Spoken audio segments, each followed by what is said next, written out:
তাই কি করো? এই তো মোবাইল টিপতেছি একটু। কিছু বলবো নাকি? হ্যাঁ, একটা কথা বলতে চাচ্ছি তোমাকে। বলো। দারুণ একটা বুদ্ধি পাইছি, বুঝছো? এই আর 18-19 দিন পরে তো কুরবানি, তাই না? শোনো, আমার ভাইয়াও তো কুরবানি দিবে, তোমার ভাইয়াও দিবে, বুঝছো? আমাদের তো একটু সমস্যা, তো এই বুদ্ধিটা আমি তোমাকে বলেছি, এটা করলে কম টাকার মধ্যে কাজ হবে, বুঝছো? কি বাবা দুষ্টামি করো কেন?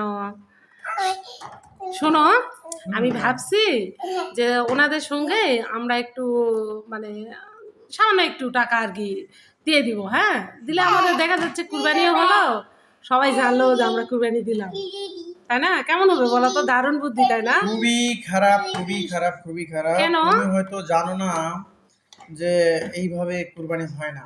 তাই কুরবানি দিতে হলে সমান অর্থ সমানভাবে দিয়ে আমার কুরবানি দিতে হবে। ছেলে 7 আবার ভাগ কথা হোক, বলিচ্ছে। 5 ভাগ হোক, 3 ভাগ হোক বা একা হোক, হ্যাঁ সম্পূর্ণ টাকাটাকে সমানভাবে ডিস্ট্রিবিউশন করে হ্যাঁ। কুরবানি দিতে হবে। কেউ বেশি কেউ কম দিলে এই কুরবানি হবে না। ও, এটা অনেক, হ্যাঁ, অনেক হুজুরের বক্তব্য আছে, তুমি ইউটিউবে সার্চ দিয়ে শুনতে পারবা। তাই নাকি? হ্যাঁ, সমান সমান অর্থ না দিলে এই কুরবানি আসলে অ্যাকচুয়ালি হবে না। আর সমান সমান না দিয়ে যদি অল্প কম বেশি করে দেয় তাহলে এটা হ্যাঁ গোশত হ্যাঁ। খাওয়া হবে, এটা কুরবানি হবে না। তাই সকলের কুরবানি নষ্ট হয়ে যাবে। মানে তুমি যেটা বলতে চাচ্ছ, আসলে এটা একটা পূর্ণ ভাগ দিতে হবে নাকি? হ্যাঁ, অবশ্যই 5 ভাগে হোক, 7 ভাগে হোক বা 3 ভাগে হোক, একা হলেও সম্পূর্ণ টাকাটা একটা পূর্ণ একটা ভাগের সমান। ব্যালেন্স করে সমানভাবে ভাগ করে দিতে হবে।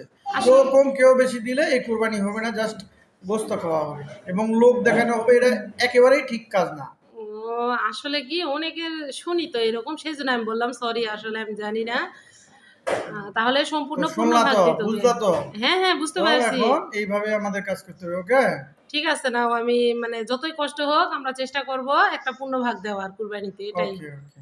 আচ্ছা, আপনারাও সবাই সেটাই করবেন। আসলে বর্তমান সমাজ ব্যবস্থা এরকমই, যে লোক দেখানো হয়ে গিয়েছে, এটা কখনোই করা যাবে না। এটাই ওকে, তো হলো। থ্যাংক ইউ ভালো করে বুঝায় বলার জন্য। তোমাকেও থ্যাংক ইউ, ভালো করে বুঝ মানে বুঝতে পারার জন্য। বুঝতে পারার জন্য। আচ্ছা, ওকে।